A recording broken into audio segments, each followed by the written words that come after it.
All this before, of course. On this day last year, it all came so right for Sean Boylan and Meath after a long but a patient wait. The Meath officials then getting out first, making way for their players. The fans a delighted humour and a smile at last from Sean Boylan. And there's Frankie Byrne, one of the great stars of the past, just coming through. No doubt he'll have a kindly word for the players of the present. So the Meath players then getting ready for what will be a very, very anxious passage through to the Hogan stand. There's Colm Coyle coming through, a vital man, Colm O'Rourke. Then Pat Reynolds, great hero of the 60s, now a selector, followed by Jerry McEntee there, and the smile from Jerry McEntee, a man who's been through it all before on big match days. Some of the other players looking a little bit more tense. Terry Ferguson coming through there. And here's Tony Brennan, a great hero of the past too. Bobby O'Malley, many say is the in-form footballer in the country at the moment. There's Bernard Flynn coming through too. And here's Martin O'Connell, who played so well at left half-back last year. And here's Brian Stafford with the glasses, the hero of the modern Meath team, followed by Liam Hayes going through there.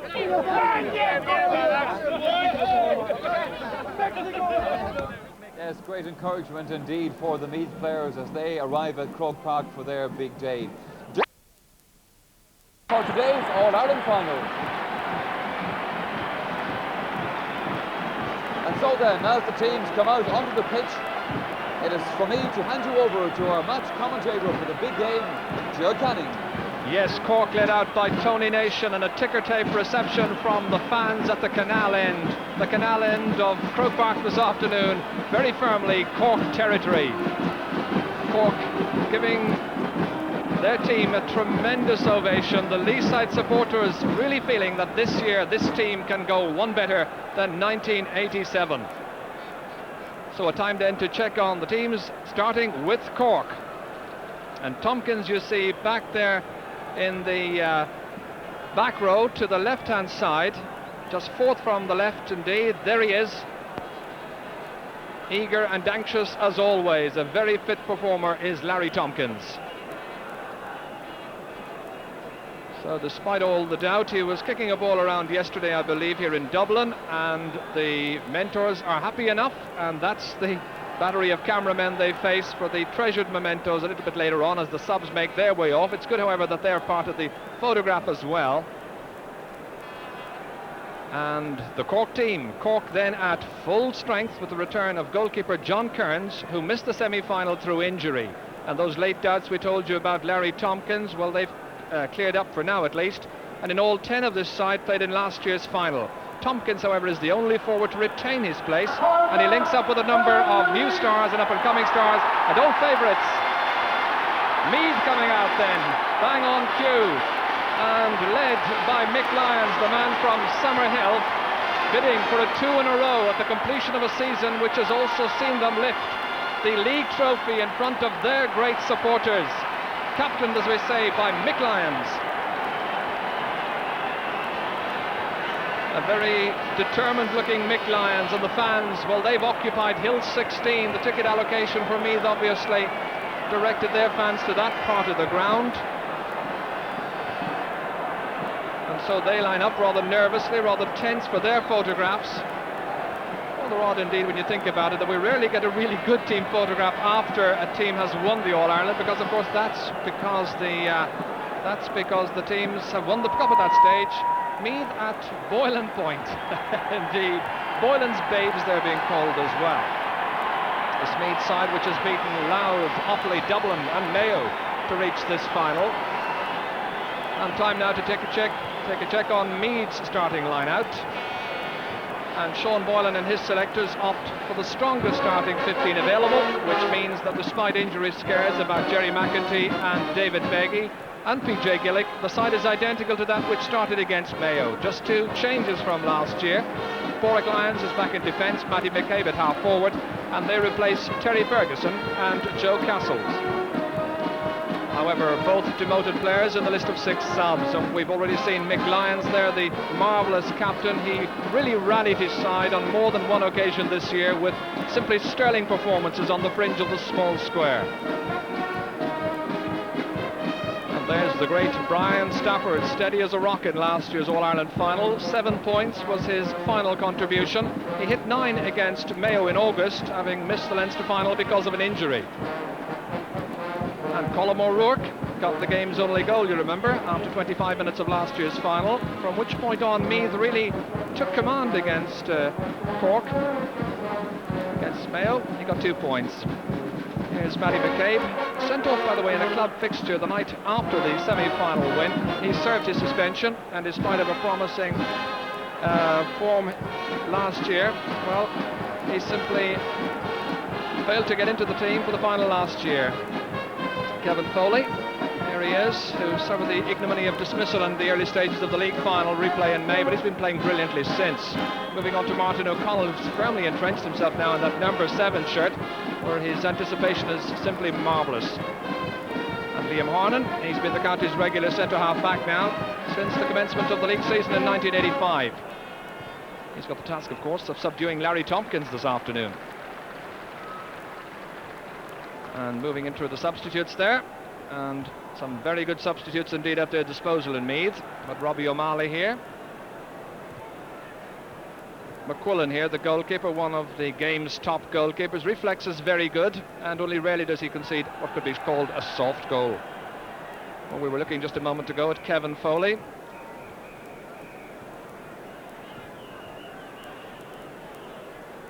Meanwhile, up at the other end, the Cork players, of course, going through their warm-up process as well. Referee is Tommy Sugar, 34 years of age, the first Kerry official to handle an All-Ireland football final since 1949, when Dan Ryan had the honour. So they come across then for the presentation of the teams to the President of Ireland. Great honour for Tommy Sugrue, who handled the Meath versus Mayo semi-final with aplomb, I felt. We're going to have the toss over here, which is very convenient for all and sundry on the Hogan stand. McLyons would seem to have won.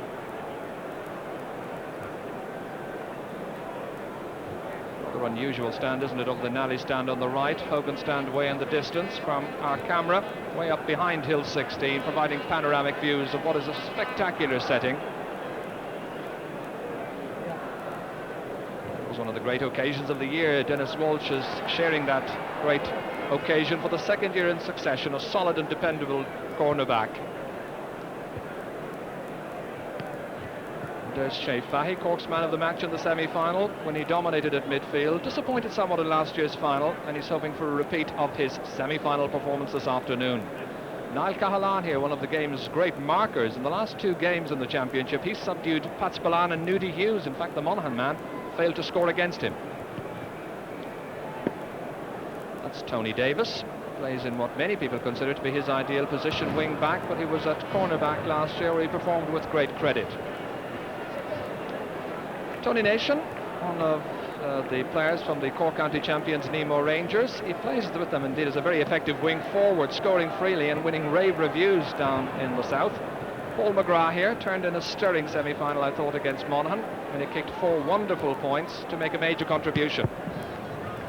And here's the high-flying Teddy McCarthy, acknowledged as a player for the big occasion. Seems to relish a challenge, and I'm sure he hopes to make it 2 All-Ireland medals today, having already got 1 in hurling. And there he is, Larry Tompkins, one of the game's most talked about stars. He trains hard, he works at his game, and for the 2nd year in a row, well, he's Cork's top scorer. Got Barry Coffey here. Barry grabbed his opportunity in the semi-final with a very good, consistent performance, and effectively he keeps John O'Driscoll out of the starting 15 this afternoon. Dave Barry here, and this day last year, when many wondered why he wasn't on the team, he was turning out for Cork City in the League of Ireland against Bray Wanderers, and Dave, of course, scored the only goal of the game in this year's semi-final against Monaghan. John Kearns back. The leg injury has cleared up sufficiently, and in spite of Michael Maguire's very good form in the semi-final, well, the selectors simply couldn't keep John out. He's got great experience, solid and dependable, and of course he's a current all-star as well. Conor Coonahan, he was the captain last year, player who closes down the middle of that Cork defence. His tackling is very firm, distribution good, and he certainly provides leadership around about the middle of the park. So the teams then coming across, and very shortly they will be introduced to the President.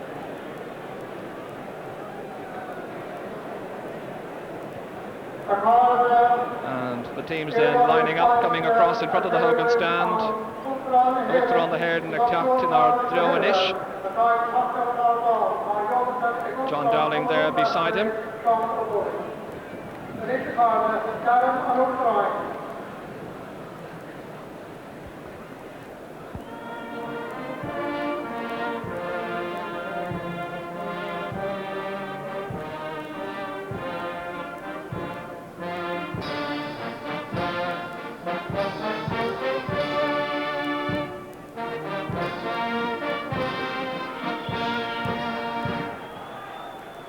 Well, Bullhe Goktor on the head and Lishnesh the Foidna, accompanied by the GAA president, John Dowling. John, one of only 7 men to have refereed All-Ireland senior hurling and football finals in the same year, that was 1960.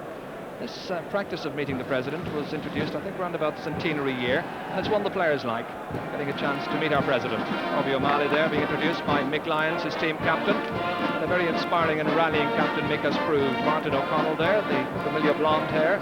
Liam Hayes looks a little tense. Jerry McEntee's got great experience, of course. And so on down the line. President Hillary will now meet the officials. John Goff, linesman.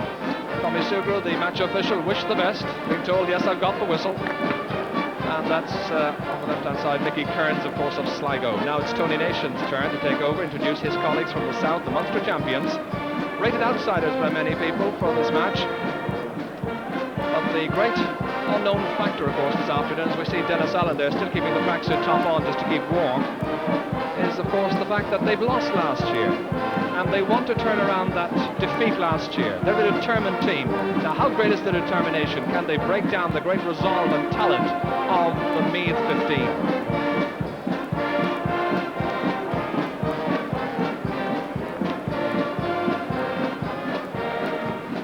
So the president then makes his way back in towards the Hogan stand, the Ord Coyle section.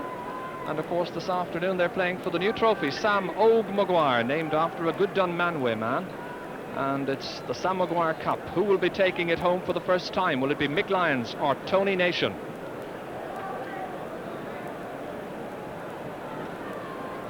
So the players now then getting ready for the final part of the pre-match ceremonial before the anthem.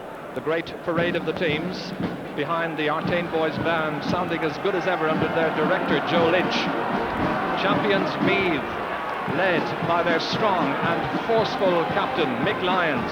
Cork on this near side, led by their unsung hero Tony Nation, the left half back. A smile there on the face of Niall Cahalane.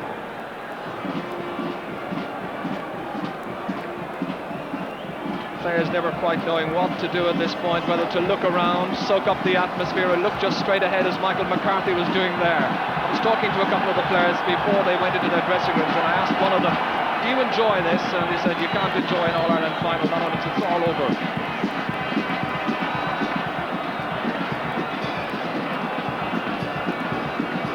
Mick Lyons, the team captain there, and only 3 other Meath men have led the green and gold to All-Ireland honours. Brian Smith, Peter McDermott, Peter Darby, while Tony Nation hopes today to join a Cork quartet of All-Ireland winning leaders. Jim Power in 1890, Mick Meagan in 1911. Ty Crowley was the captain of Cork in 1945, and of course the team manager today, Billy Morgan, he was the great skipper of 1973. But what does the 1988 final hold in store? The bookmakers declare Meath the odds-on favourites to win, and there hasn't been a draw, remember, since 1972, the year that Offaly drew with Kerry in front of 72,000 people.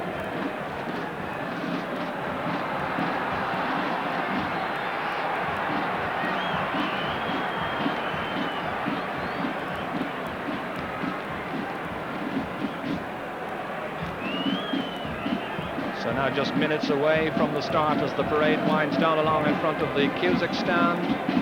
Just about 5 minutes away from the throw-in.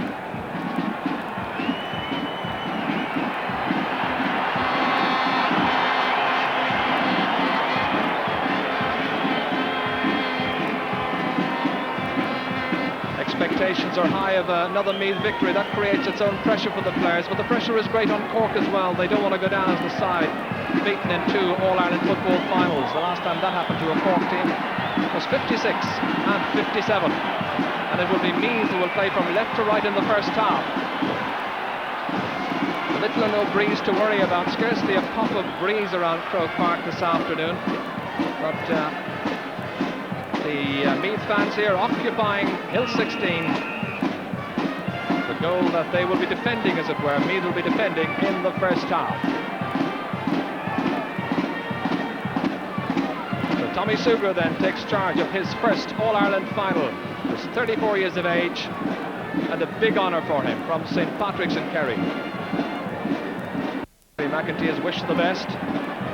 Certainly he's doing his best, Tommy Sugra, just to diffuse the tension that's about. It's inevitable because this is at stake, the Sam Maguire Cup, there for the taking over the next hour and a half.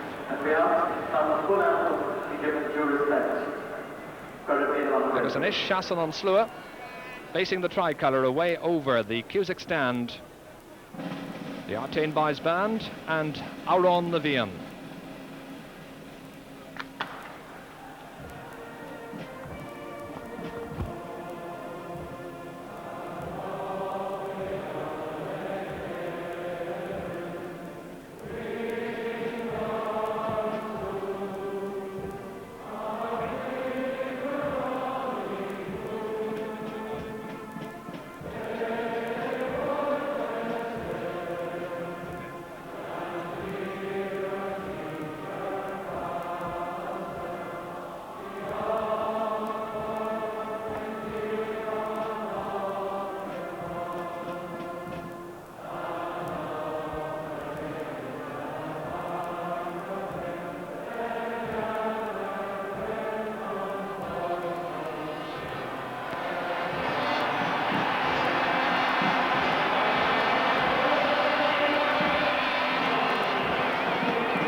A great roar then from the packed stands and terraces at the conclusion of the All-Ireland Football Championship, a championship which began on May the 8th. Can Meath confirm their position as the best team in the country? They've won the league title already this year.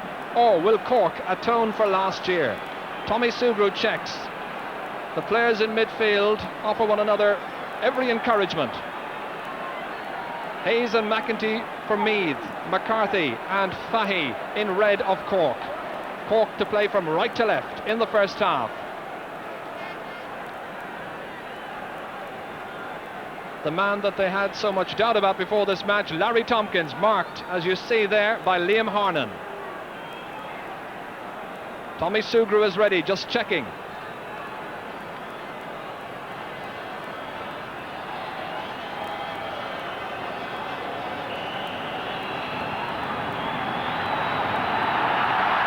The long-awaited final is underway. Teddy McCarthy setting Cork into an early attack down towards Dave Barry, trying to lay it off for Barry Coffey. A little chip inside towards Dennis Allen, held off there well by Pádraig Lyons. Good covering by Pádraig Lyons, the younger of the two Lyons brothers, operating on the full back line. Not such a good pass out of defence, intercepted there by Tony Nation. Teddy McCarthy way to his left-hand side, rather a giveaway of the ball.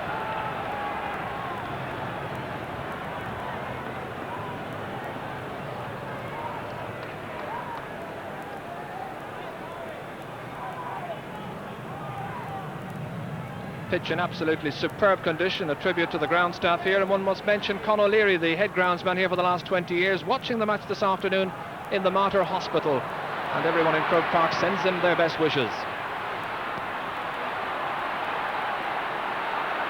Coleman Corrigan coming across. Referee's whistle sounds, and he has a little quick word there with Matty McCabe, fouling Coleman Corrigan, who of course missed most of last year's final when he was taken off injured.